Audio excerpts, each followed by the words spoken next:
Nós vamos ler a partir do 169. O Salmo 119, a partir do verso 169. 169. Amém? No início dessa leitura, vocês estão vendo a palavra aí, né? Taú, ok? Isso é a última letra do alfabeto hebraico. Então, não se preocupa muito com essa palavrinha, não, viu? Vamos para a leitura, que nos diz assim, Salmo 119, a partir do 169, que diz assim: Senhor, chegue a ti o meu clamor, dá-me entendimento conforme a tua palavra, chegue minha súplica à tua presença, livra-me conforme tua palavra, que meus lábios proclamem louvor, pois me ensinas teus estatutos. Que minha língua celebre tua palavra, pois todos os teus mandamentos são justos. Tua mão esteja pronta para me guiar, para me socorrer, pois escolhi teus preceitos. Senhor, anseio por tua salvação. Tua lei é o meu prazer. Que eu viva para te louvar. Ajude-me, tuas ordenanças. Desgarrei-me como uma ovelha perdida. Vim buscar teu servo, pois não me esqueço dos teus mandamentos. Amém? Isso aqui é uma oração, irmãos. É uma oração isso aqui. O salmista aqui, ele está orando a Deus. Ele está clamando a Deus. É uma coisa que eu acho que todo mundo aqui faz diariamente, não é verdade? Eu acho que todo mundo aqui ora todo dia, amém? Eu quero crer nisso. Pergunta para o seu irmão, você ora todos os dias? Todos os dias? Aleluia. Então, é uma oração, irmãos. E nessa oração aqui, a partir do verso 169, nós vamos ver o salmista se concentrando em uma capacidade de Deus. Qual capacidade? A capacidade que Deus tem para nos socorrer nas nossas necessidades.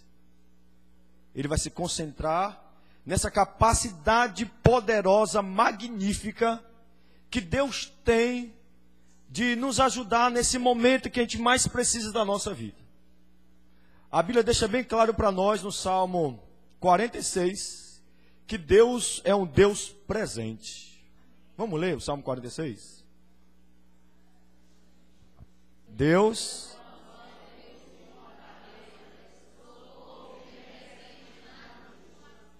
Amém, amém. Agora diga para o seu irmão, está vendo aí, meu irmão? Está vendo aí? Olha que a palavra de Deus está falando com você. Fala com ele aí, está vendo que Deus está falando com você agora? Deus é nosso refúgio, é o teu refúgio. Deus é a tua fortaleza. Ele é o socorro bem presente. Quando? Na angústia. Ele é presente. O salmista aqui, irmãos, ele sabe muito bem disso. Deus é um Deus sempre presente. Sempre presente. Nós vimos isso na semana passada, que faz parte de um dos atributos de Deus, que Deus, ele é o quê? Onipresente. Ou seja, Deus está em qualquer lugar que ele quiser estar, ao mesmo tempo. O Deus que está aqui agora é o mesmo Deus que está lá na Presbiteriana do Japão, da África, dos Estados Unidos, de Portugal, da Alemanha. É o mesmo Deus. Ele é onipresente. Amém? Agora, apesar dele ser onipresente, isso não significa que podemos congregar em casa. Não significa isso. Deus, ele quer que o povo dele se reúna em congregação, em comunidade, como está acontecendo aqui agora, para adorá-lo, glorificá-lo, toda a família dele reunida, todo o povo dele reunido. Amém? Mas quando nós saímos aqui da nossa congregação, da nossa comunidade, e nós estamos em casa, Deus estará lá também em nossa casa. Se formos para São Paulo, Deus estará lá também. Se estivermos viajando, Deus estará lá também viajando conosco. Porque Ele é onipresente. Amém? Então, o salmista, ele sabe muito bem disso aqui. E ele se concentra nessa capacidade maravilhosa de Deus suprir nossas necessidades quando nós confiamos nele. É preciso confiar em Deus. É preciso acreditar nessa potencialidade de Deus, nessa capacidade de Deus. Essa capacidade que Deus tem de suprir nossas necessidades, amém? Eu estou falando necessidades, viu irmão? Necessidades. Nossas necessidades.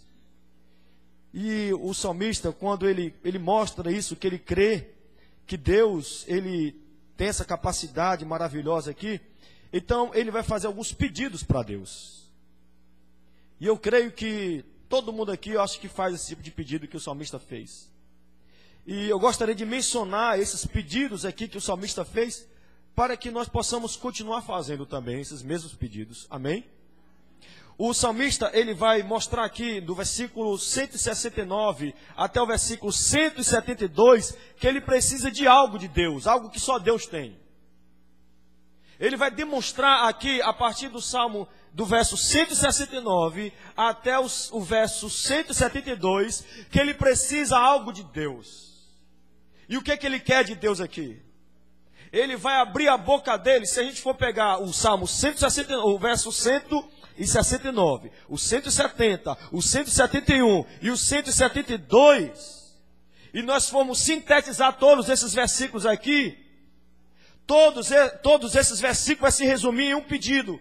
Qual o pedido que ele vai fazer para Deus aqui? Deus, eu preciso da tua palavra. Esse é o pedido dele. É isso que ele quer. Deus, eu preciso da sua palavra. Por que ele está pedindo a palavra, irmão? Porque a palavra de Deus é tudo que nós precisamos. Esse livro sagrado aqui tem tudo que você precisa, tudo que você necessita para encontrar Deus, para encontrar salvação e o principal, encontrar Ele. Qual é o nome dele? Jesus Cristo. Então o salmista, ele vai dizer aqui para Deus que ele precisa da palavra. Eu preciso da palavra.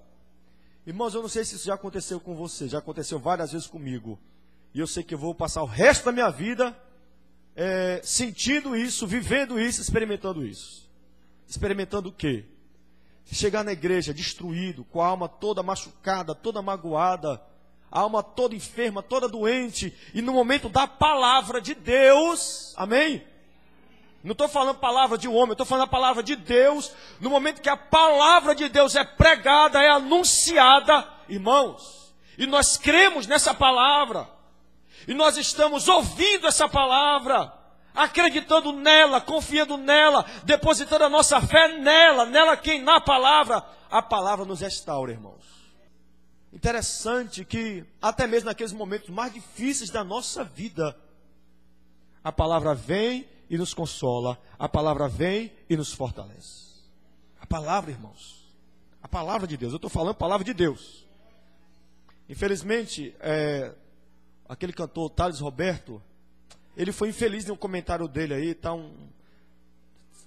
bombando na internet isso que ele falou. Ele disse que a música tem mais poder do que a palavra. Ele disse que uma música é lembrada por décadas, a palavra não é. Ele errou, irmãos. Ele errou. Como a palavra de Deus pode ser menos poderosa do que uma canção? A palavra de Deus, irmãos, estou falando da palavra de Deus, amém? Nem toda pregação é palavra de Deus. Aprenda isso. Nem toda palavra que um pastor prega, que um evangelista prega, que um presbítero é palavra de Deus. Mas quando alguém se compromete em pregar a palavra de Deus, ela fica guardada em nosso coração.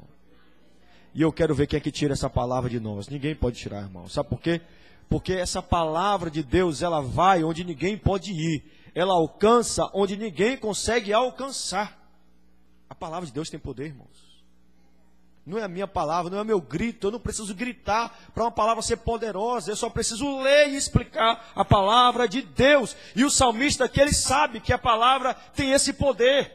E é por isso que ele está dizendo aqui no Salmo 169, 170, 171, 172, que ele precisa da palavra de Deus.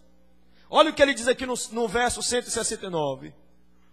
Chegue a ti, Senhor, a minha súplica. Ele está orando e ele está pedindo a Deus que a oração dele chegue até os ouvidos de Deus. Ele quer ser ouvido por Deus. Ele quer que Deus ouça a sua oração. E ele vai fazer um pedido para Deus aqui agora. Dá-me entendimento segundo a tua palavra. Ele quer um entendimento, mas não um entendimento humano, carnal. Não, ele quer um entendimento segundo a palavra de Deus. É isso que devemos desejar e pedir a Deus, irmãos. Que nós possamos viver uma vida baseado naquilo que Deus disse. E não baseado naquilo que as pessoas falam, pregam, não. Mas naquilo que Cristo pregou. Naquilo que Deus escreveu. A nossa vida, irmão, tem que estar pautada nas Escrituras. Na palavra. É por isso que ele pede a Deus. Preciso de sua palavra, Deus. Preciso da tua palavra. Em João 8,32, vamos dar uma olhadinha aqui. João 8,32.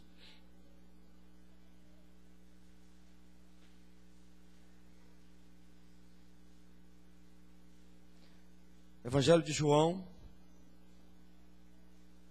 8, verso 32. Está escrito o seguinte: e conhecereis a verdade, e a verdade vos libertará. Qual é a verdade? Quem tem a verdade? Existe uma verdade absoluta? Existe. Onde encontramos essa verdade absoluta? Onde encontramos? Na palavra de Deus. A Bíblia Sagrada tem a verdade, e essa verdade ela é absoluta. E quando nós conhecemos essa verdade absoluta que é a Bíblia, que é a palavra de Deus, e nós cremos nela, depositamos a nossa fé nesse livro sagrado em Deus, essa verdade nos liberta. Completamente, irmãos. Completamente. Olha quanto de nós aqui, irmãos, vem para a igreja por causa de bênção, não é verdade? Vimos para a igreja por causa de milagres, sinais. Não vem dizer que você... Não, eu não, pastor, que era também. Era. Todo mundo aqui era assim. Mas nós fomos estudando a palavra. Estudando a palavra. De repente a palavra nos libertou. E nos mostrou a verdade, onde o povo de Deus não deve se reunir por causa de bênção, de vitória e de milagre, mas o povo de Deus se reúne pelo fato do povo ser pecador, imundo, miserável, carecendo da graça e da misericórdia de Deus, e o povo se reúne para adorar esse Deus que o salvou, que o libertou. A palavra tem esse poder, irmãos, de nos libertar, de abrir os nossos olhos, de nos mostrar a verdade. Amém, queridos? Olha o que aconteceu com o louvor dessa igreja. Era como a maioria das igrejas. Nós cantávamos para vocês. Não era assim? A gente cantava para agradar o coração de vocês, para agradar o coração do visitante. Olha, tem um visitante ali, ó. Então vamos cantar a música aqui para agradar o coração dele. E se a gente agradar o coração do visitante, quem sabe ele permanece aqui na nossa igreja. Esse era o nosso pensamento antes, não era? Mas nós fomos estudando a palavra, e de repente nós descobrimos a verdade. E a verdade é essa, que a igreja não canta para pessoas. A igreja canta para o Criador. A igreja canta para Deus. Amém? E isso traz satisfação para nós, irmãos. Porque a palavra de Deus ela é suficiente. Eu sei que existe um povo aí mal acostumado, não é? Mal acostumado, mal doutrinado, mal gerado, crentes mal gerados. Irmãos, é a palavra de Deus, presta atenção, é a palavra de Deus que vai trazer para você maturidade espiritual. É a palavra de Deus, amém? Que vai te fortalecer na fé. É o conhecimento da verdade que vai te libertar, meus irmãos. Não existe outra coisa que possa te libertar. Nem oração forte te liberta. Coitado, eu fico com pena desse gente que vai para a igreja, faz uma oração forte aqui, faz uma oração forte. Querido, não adianta. Sem o conhecimento bíblico não adianta. Não adianta. Sabe qual é a melhor maneira de expulsar o demônio? Não é simplesmente botando a mão na cabeça do possuído e dizer, sai demônio. Não, é ensinar a palavra de Deus para ele, doutrina bíblica para ele, irmãos. Porque se ele não abraçar a verdade, se o possuído não abraçar a verdade, se ele não for instruído, se ele não for ensinado, e ele não abraçar a palavra de Deus, se ele não clamar a Deus, Deus é preciso da sua palavra, sabe o que vai acontecer? Ele vai dar lugar de novo ao Satanás, e é o demônio que estava ali no corpo dele, vai voltar com mais 7. A coisa vai ficar pior, irmãos. Então, na verdade, o que nós precisamos mais, principalmente nos dias atuais, não é de oração forte, mesmo porque não existe isso na Bíblia, oração forte. Existe oração da fé. O que nós mais precisamos, sabe o que é, meus irmãos? É de Bíblia, conhecimento bíblico, palavra de Deus. Os evangelhos do Brasil inteiro estão em crise, acreditando em besteira, acreditando em superstição, misticismo. Sabe por quê? Porque eles vão por culto, onde nesses cultos os pregadores não expõem para eles a verdade, a Bíblia Sagrada. É por isso que acreditam em um bocado de besteira, por causa da falta de uma boa pregação, de bom ensino. O salmista, ele pede isso a Deus. Deus, eu preciso da verdade, eu preciso da sua palavra, me dê a palavra, eu quero a tua palavra. Vamos ler novamente, meus irmãos, o Salmo 119, qual é o versículo?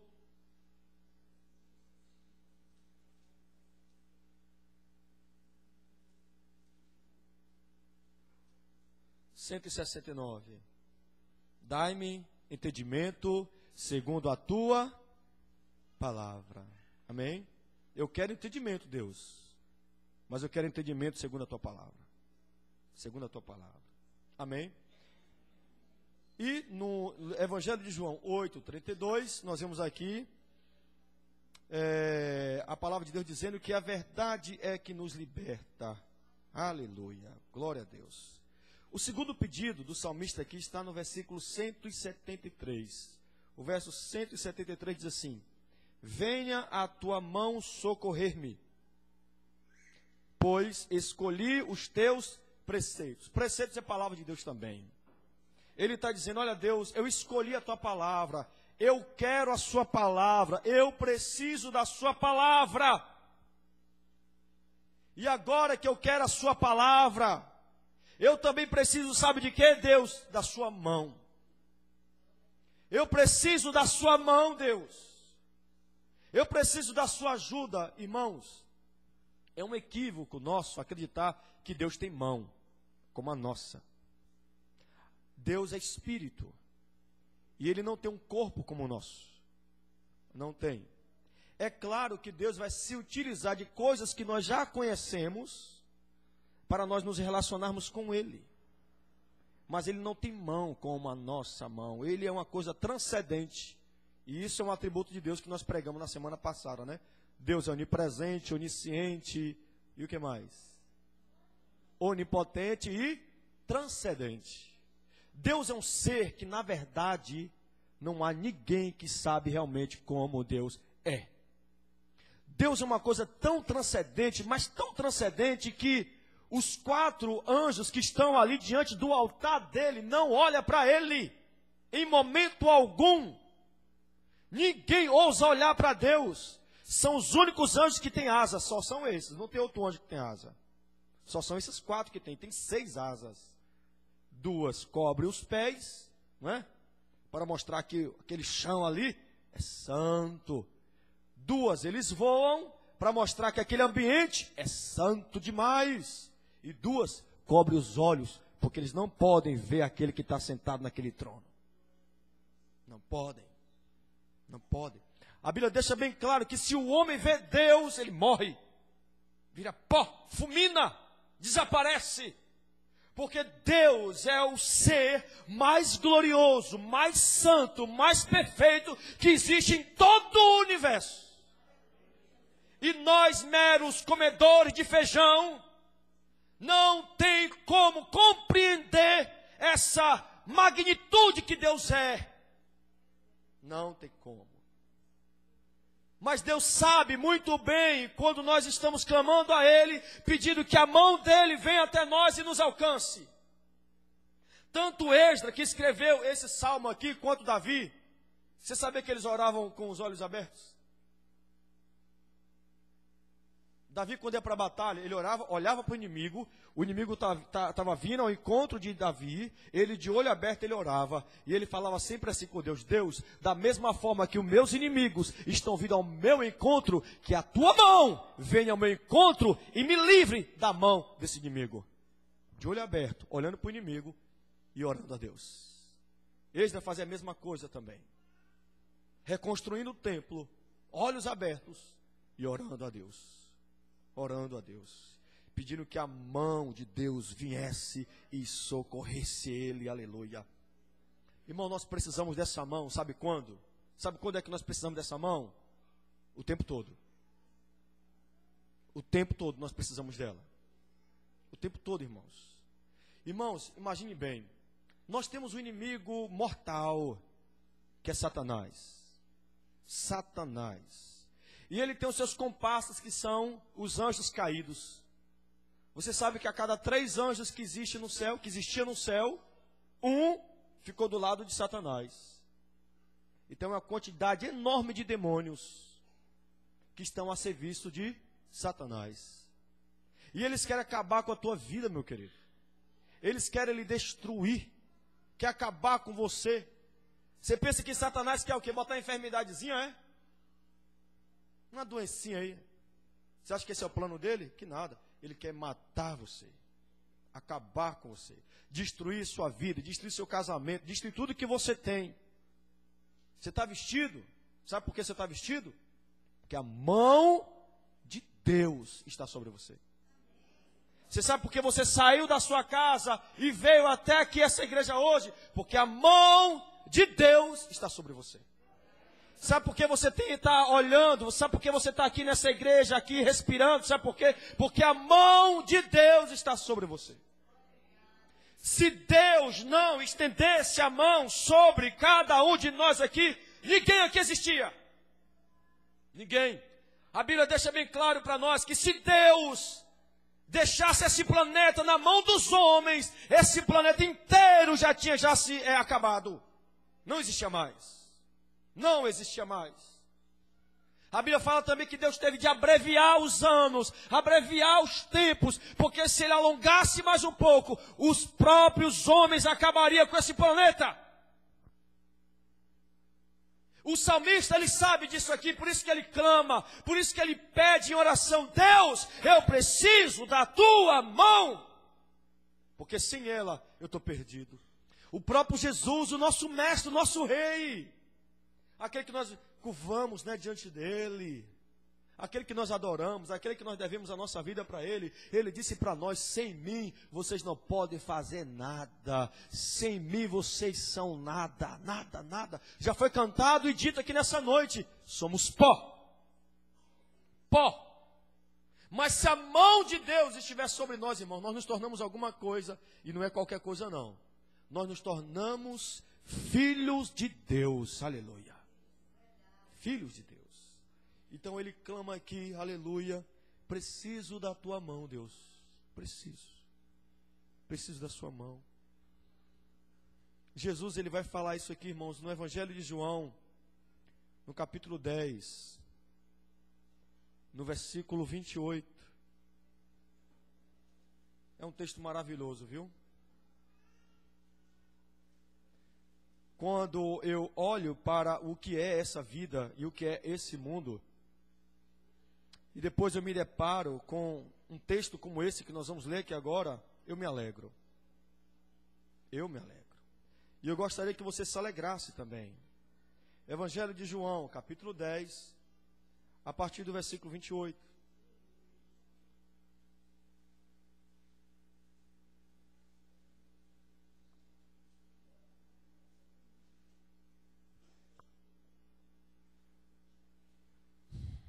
Eu amo esse texto, irmão.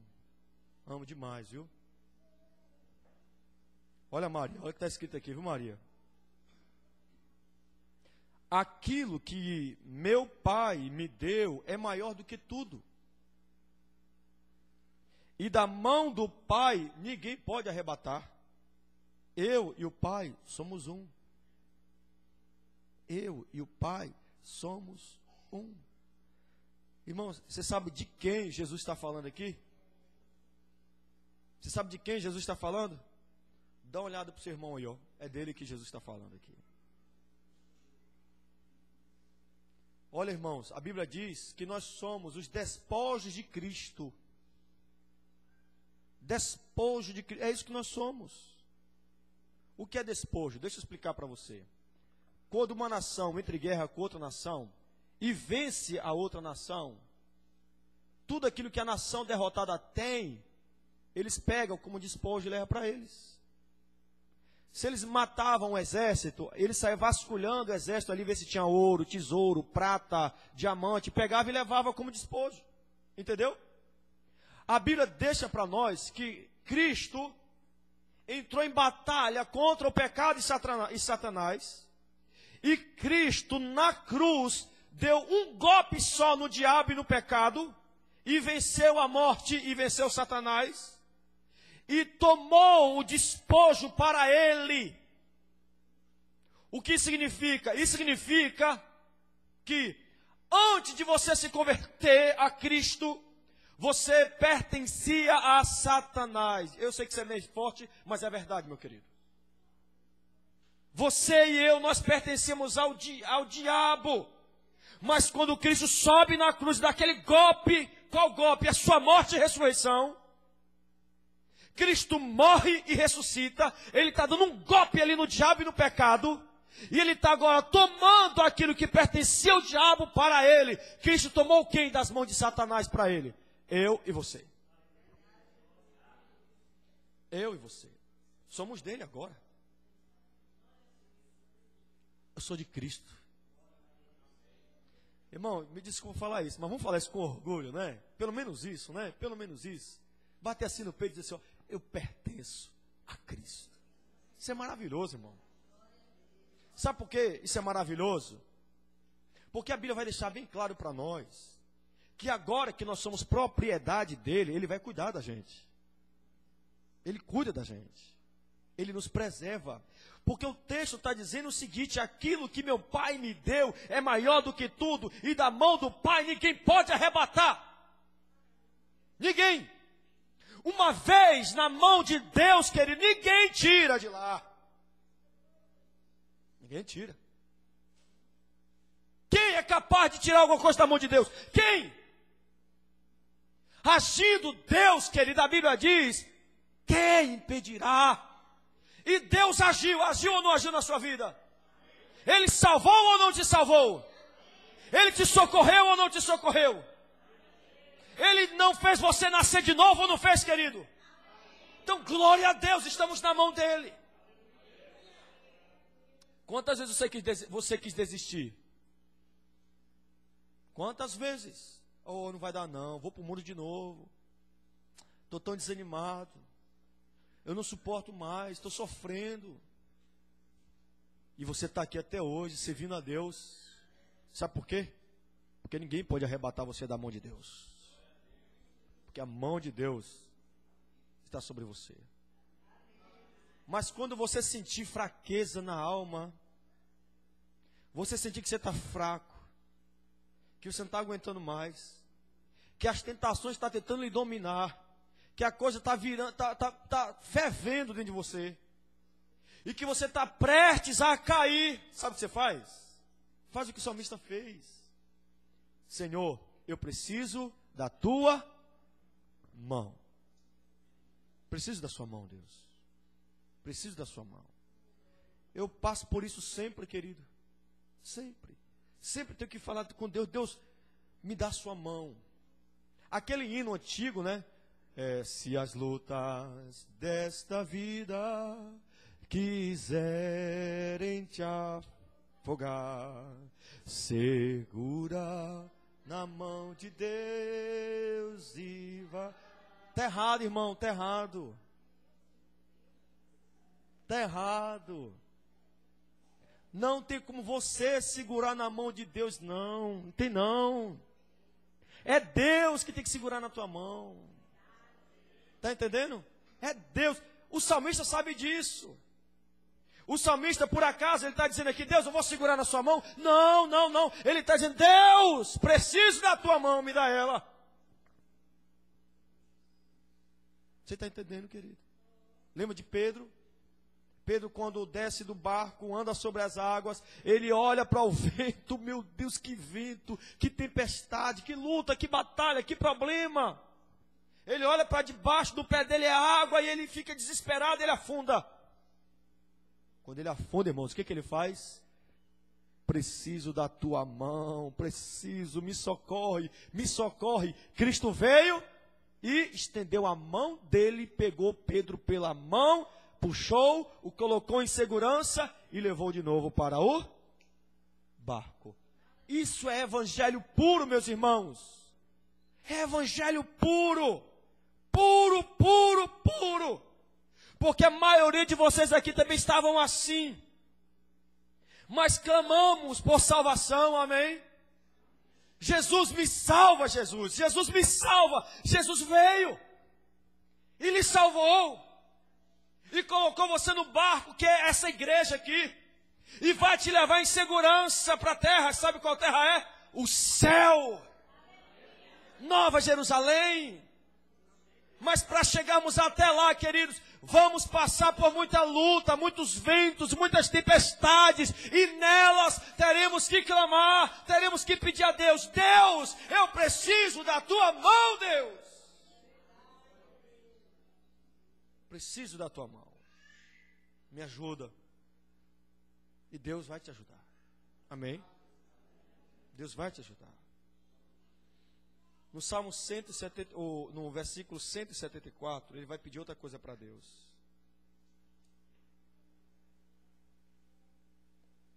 Ele vai dizer o seguinte. Que pena, não é, irmãos, que nem toda a raça humana será salva, não é?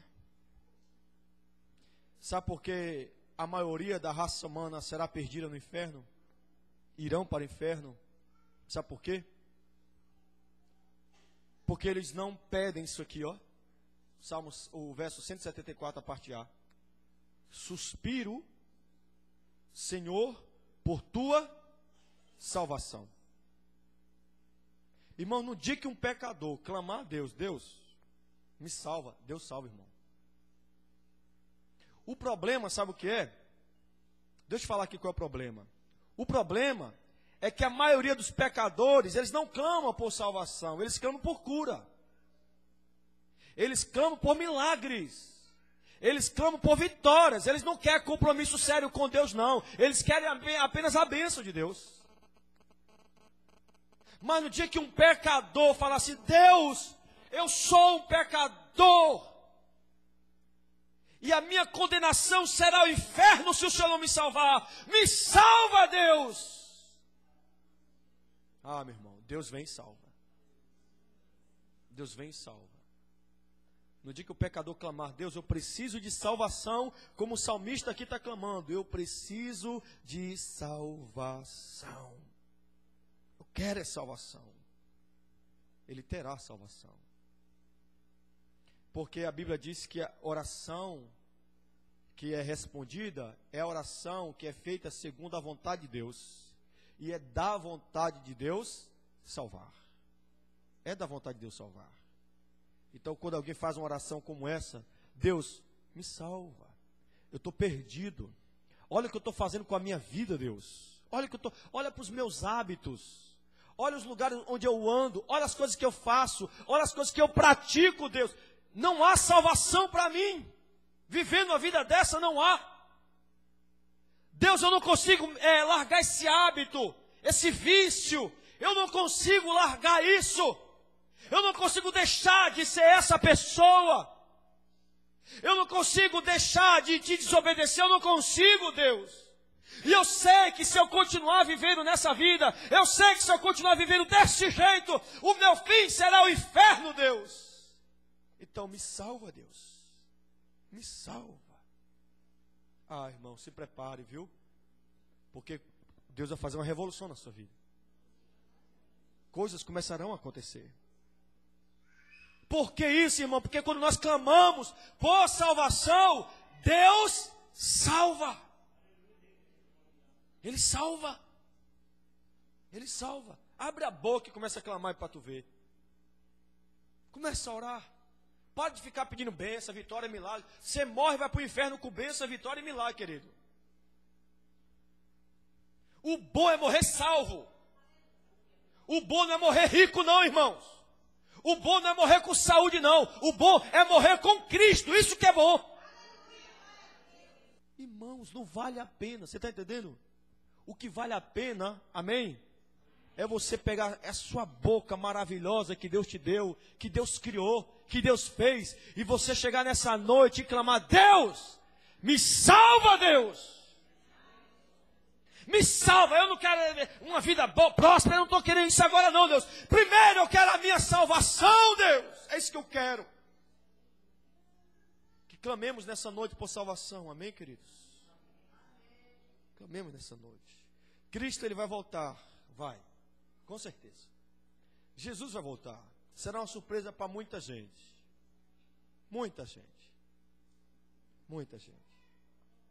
E quando Ele voltar, querido, o que vai valer não são as curas que Deus te deu, os milagres, as vitórias. O que vai valer é se você é salvo. É isso que vai valer quando Cristo voltar. O resto não vai significar nada. Nada, nada, nada, nada. Nada. Ontem minha mãe foi parar no hospital e eu entrei lá no meu gabinetezinho, comecei a chorar e comecei a refletir um pouco sobre a vida e no que vale a pena. No que vale a pena. Se minha mãe tivesse morrido ontem, como é que seria? O que seria? O que realmente ia valer a pena na vida da minha mãe? O que ia valer a pena é se ela morresse salva. Isso vale a pena. Isso vale a pena, irmão. Isso vale a pena. Eu prefiro mais que Deus salve a minha família do que dê dinheiro para ela. Eu prefiro ver toda a minha família morrer pobre, mas salvo, do que morrer rico e ir para o inferno depois. Eu prefiro ver a minha família passando necessidades básicas aqui nessa vida, mas com a fé inabalável em Cristo e naquele que nos salvou, do que viver regalando carrão, motona, Hilux, fazenda, e depois todo mundo ir parar lá no quinto do inferno. Eu prefiro a pobreza, mas depois obter a salvação, do que a riqueza e depois ir parar lá no inferno. É por isso que nós podemos clamar enquanto estamos respirando. Preciso de salvação, Deus. Eu não quero outra coisa, só quero que o Senhor me salve. Tem muita coisa que eu não entendo ainda da Bíblia, eu não entendo muita coisa da vida dos crentes ainda. Tem muita coisa que eu não tenho resposta, querido, então peça outra coisa também. Deus, eu preciso de entendimento da Tua palavra. Irmãos, aqui nessa igreja a gente não faz esse tipo de apelo. Quem quer entregar a vida para Jesus, levanta a mão. Aqui não, meu irmão. Porque isso não funciona. Não funciona. Me mostra qual foi o momento que Cristo fez um apelo desse.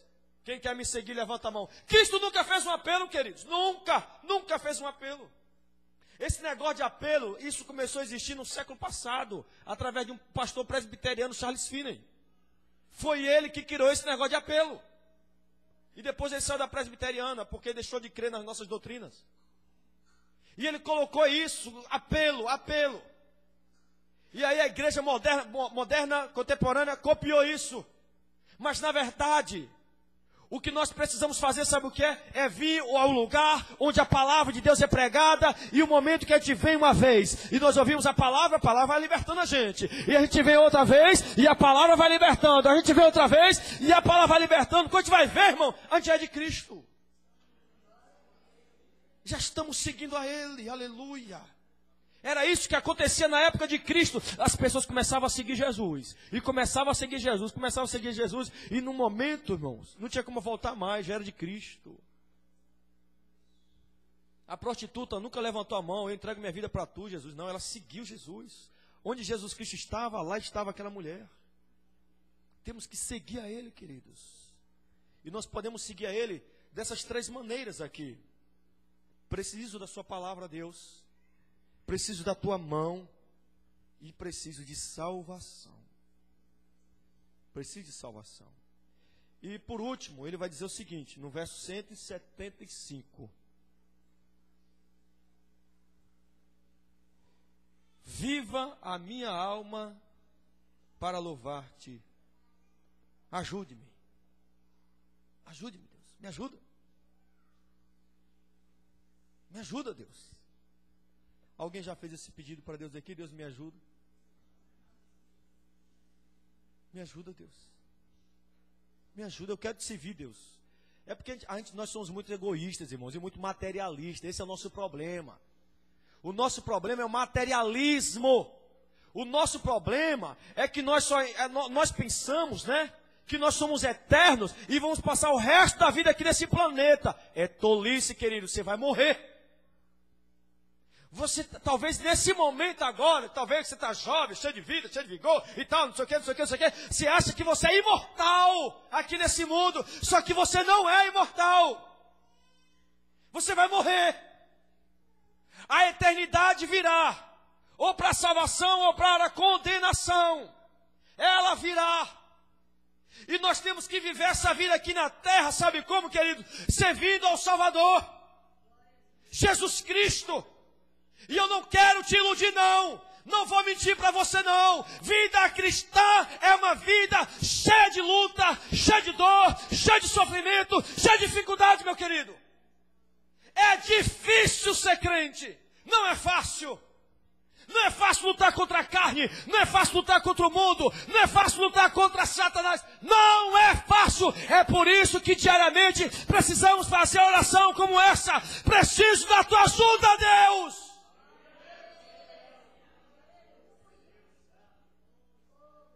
Não é fácil, irmãos. Não estou aqui para dizer que eu sou super-homem, não. Ontem mesmo eu queria largar o ministério. Ontem. Essas coisas passam pela nossa cabeça. Mas a palavra que é poderosa, irmãos, ela nos ajuda nesses momentos.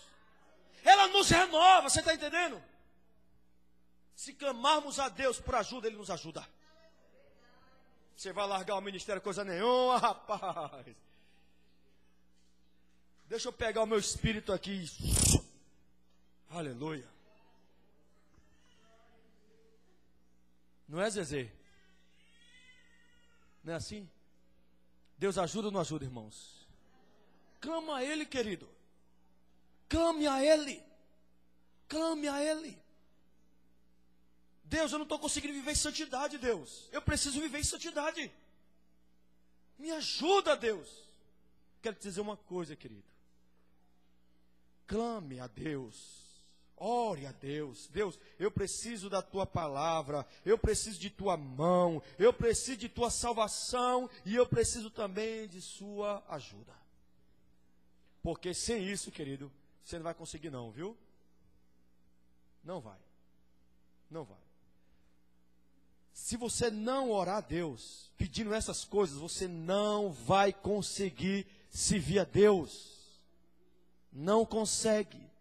Nós cristãos só conseguimos servir a Deus orando e meditando na palavra dEle, é o único meio.